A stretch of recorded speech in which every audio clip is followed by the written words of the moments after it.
ఏపీలో టీచర్ల బదిలీలకు రంగం సిద్ధం. 25 ఏళ్ల తర్వాత జాతీయ రహదారి ఓపెన్. కానిస్టేబుల్ను ఢీకొట్టిన వాహనదారుడు, లారీ డ్రైవర్పై ఖాకీల ప్రతాపం. ఇటువంటి మరిన్ని విశేషాలు మన ఊరు మన వార్తల్లో ఇప్పుడు చూద్దాం.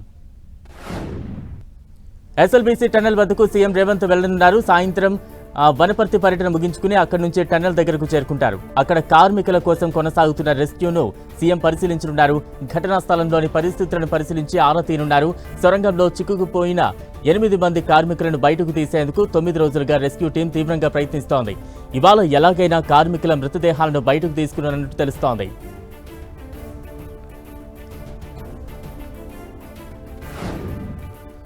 భారత ఉపరాష్ట్రపతి జగదీప్ ధన్కర్ ఈరోజు IITH రానున్నారు. ఐఐటి విద్యార్థులు, ఫ్యాకల్టీని కలిసి వారితో మాట్లాడనున్నారు.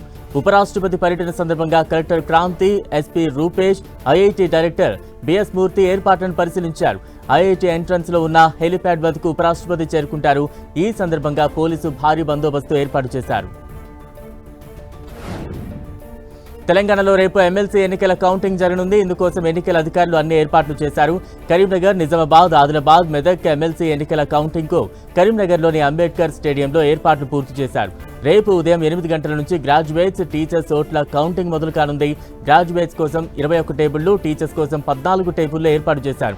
ప్రతి టేబుల్ వద్ద మైక్రో అబ్జర్వర్, సూపర్వైజర్, 2 కౌంటింగ్ అసిస్టెంట్లు ఉంటారు. కౌంటింగ్ ప్రక్రియకు సుదీర్ఘ సమయం పట్టే అవకాశం ఉన్నందున కౌంటింగ్ సిబ్బంది 3 షిఫ్టుల్లో విధులు నిర్వహిస్తారు.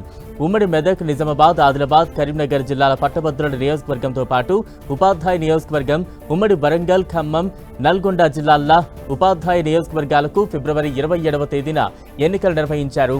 ఈ ఎన్నికల్లో పోటీ చేసిన అభ్యర్థుల భవితవ్యం రేపు తేలనుంది.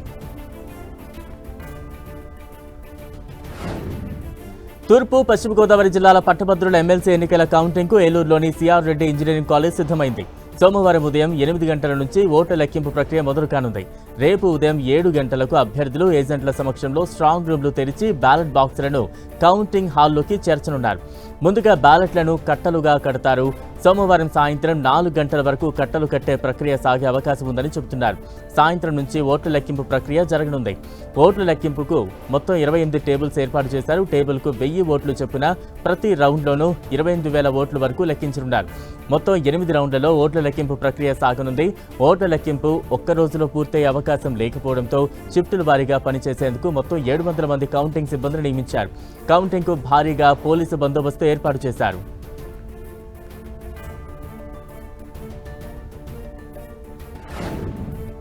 ప్రభుత్వ పాఠశాలల విద్యార్థులు IITHలో ఏర్పాటు చేసిన సైన్స్ ఎగ్జిబిషన్ను సంగారెడ్డి కలెక్టర్ సందర్శించారు. పర్యావరణ, శాస్త్ర, సాంకేతిక, వ్యవసాయ ఉత్పత్తులు, ఇంధన వనరులు తదితర ప్రాజెక్టులను విద్యార్థులు ప్రదర్శించారు. ప్రాజెక్టులు చాలా ఉపయోగకరంగా ఉన్నాయని విద్యార్థులను కలెక్టర్ అభినందించారు. విద్యార్థుల సృజనాత్మకత, నూతన విజ్ఞానం పెంపొందించడానికి సైన్స్ ఎగ్జిబిషన్లు ఎంతగానో ఉపయోగకరంగా ఉంటాయని క్రాంతి వల్లూరు చెప్పారు. జంతువుల నుంచి పంటలు ఎలా కాపాడుకోవాలి, రైలు ప్రమాదాల నివారణ, పర్యావరణం, కాలుష్యం లాంటి ప్రాజెక్టులు విద్యార్థులకు భవిష్యత్తులో ఎంతో ఉపయోగకరంగా ఉంటాయని ఆమె చెప్పారు. శాస్త్ర సాంకేతిక రంగాల్లో దేశం మరింత పురోగతి సాధించాలన్నారు.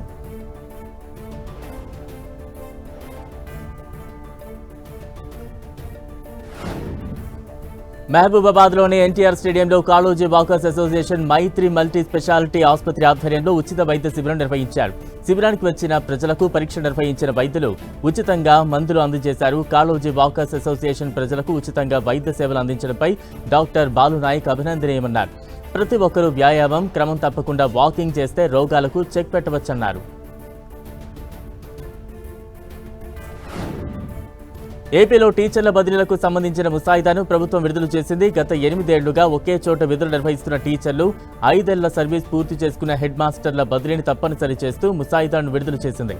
ఈ నెల 7లోగా ఆన్లైన్లో సలహాలు, సూచనలు పంపాలని విద్యాశాఖ సూచించింది. వచ్చే విద్యా సంవత్సరం నాటికి బదిలీ ప్రక్రియను పూర్తి చేయని విద్యాశాఖ భావిస్తోంది. మరోవైపు ఏపీ రాష్ట్ర ఉపాధ్యాయ బదిలీ నియంత్రణ 2025 పేరుతో కొత్త చట్టం తీసుకొచ్చేందుకు ప్రభుత్వం కసరత్తు చేస్తున్నట్లు సమాచారం.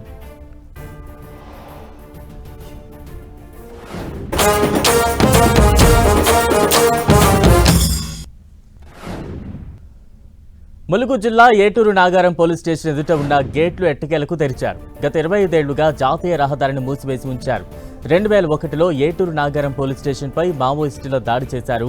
ఆనాటి ఘటనలో 5గురు చనిపోయారు. దీంతో పోలీస్ స్టేషన్ ఎదుట జాతీయ రహదారిని మూసివేస్తూ గేట్లు ఏర్పాటు చేశారు పోలీసులు. అప్పటి నుంచి వాహనాలను దారి మళ్లించారు.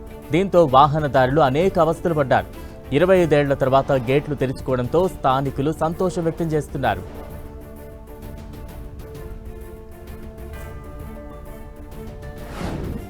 పచ్చ బంగారంగా పిలిచే పసుపు పండించే రైతన్న అష్టకష్టాలు పడుతున్నాడు.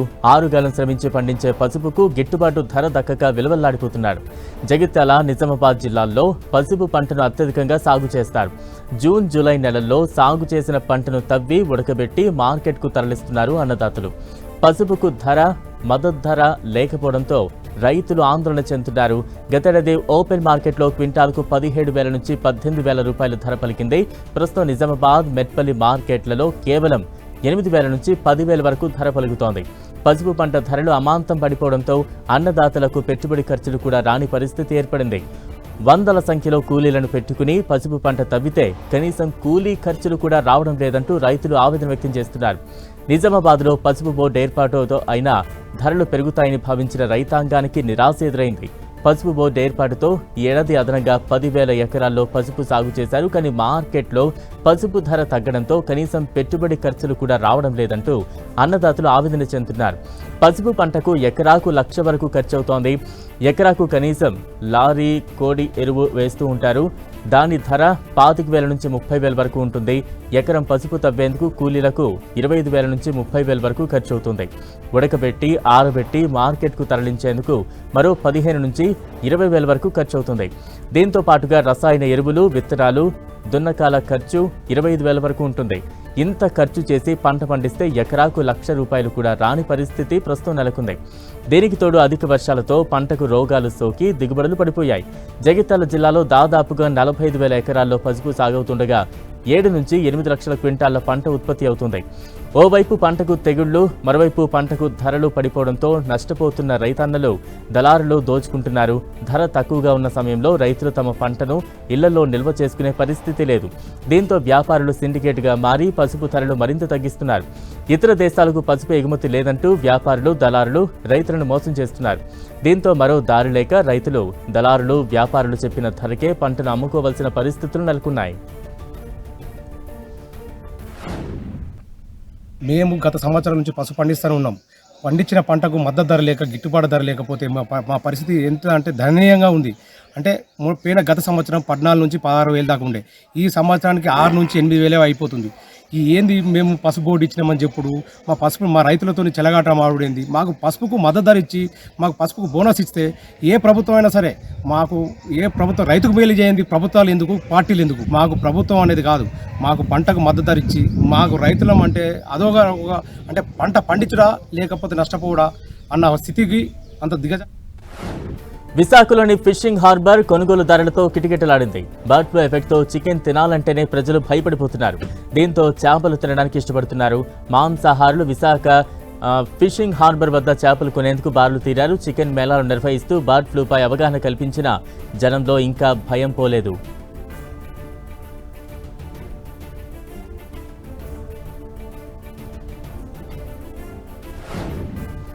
రంగారెడ్డి జిల్లాలోని ఎస్బీఐ ఏటీఎంలో చోరీ జరిగింది. దాదాపు 29 లక్షల రూపాయలను ఎత్తుకెళ్లారు దుండగులు.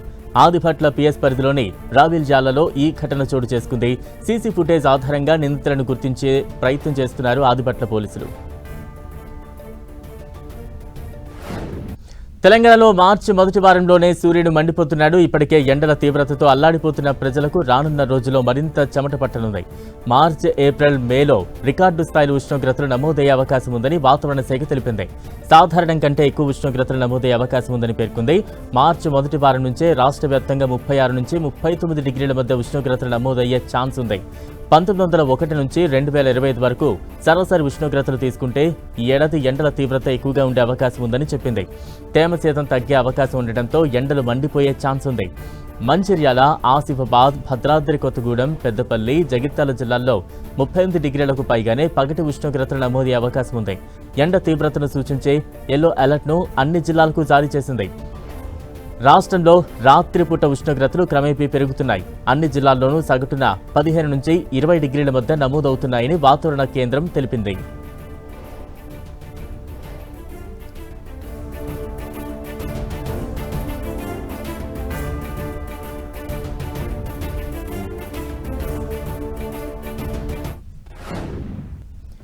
ఇవే బులెటిన్ విశేషాలు. Stay tune to 10 TV.